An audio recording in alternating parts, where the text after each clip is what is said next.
Hello guys, this is Arpita from B T S আমি K T sisters. Welcome to my video.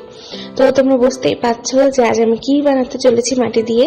আমাদের ছোটবেলার একটা স্মৃতি বলতে পারো, একটা ফেভারিট ক্যারেক্টার বলতে পারো, যাকে দেখি সকাল হতো বলতে পারো। হ্যাঁ, গোপাল ভাঁড়কে বানাতে চলেছি আজ। তো ফার্স্ট একটা বেস রেডি করে নিলাম, মাঝখানে একটা কাঠের স্টিক করে দিলাম প্রেস করার জন্য যাতে এটা পড়ে না যায়। তারপরে গোপাল ভাঁড়ের কিউট একটা পেট আর ধুতিটা করে নিলাম।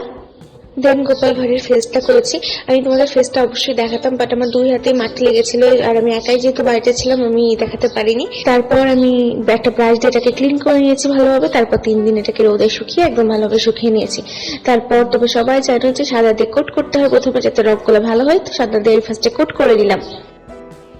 তো তারপর আমি স্কিন কালারটা বানিয়ে নিয়েছি, আর এই স্কিন কালারটা আমি লাল, হলুদ আর সাদা দিয়ে বানিয়েছি। এখন থেকে কিন্তু গোপাল ভাঁড়টা অনেক বেশি কিউট লাগছে। আমি তো গোপাল ভাঁড় ছোটকালে অনেক দেখতাম। আর কে কে দেখতে অবশ্যই কমেন্ট করে জানাবো যে গোপাল ভাঁড় কার কার ফেভারিট কার্টুন ছিল। তো দেখতে দেখতে কিন্তু আমি করে ফেলেছি ধুতি, ওর জামাটা, তারপর নিচের পেস্টটা আমি ভাবলাম যে পেস্ট কালার করি। তারপর আমি চুলটা করছিলাম। রংটা হয়ে যাওয়ার পর ভালোভাবে শুকানোর পর আমি ক্যাপ্টেনের ল্যাকিউর স্প্রেটা দিয়ে দিব।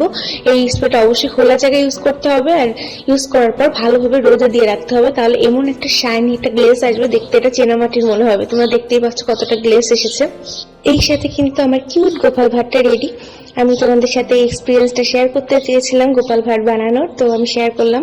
দেখতেই পাচ্ছ যে কি শাইনি একটা ভাব এসেছে ওই বানিশটা ইউজ করার জন্য। I hope you like the video. Thank you for watching. Love you all.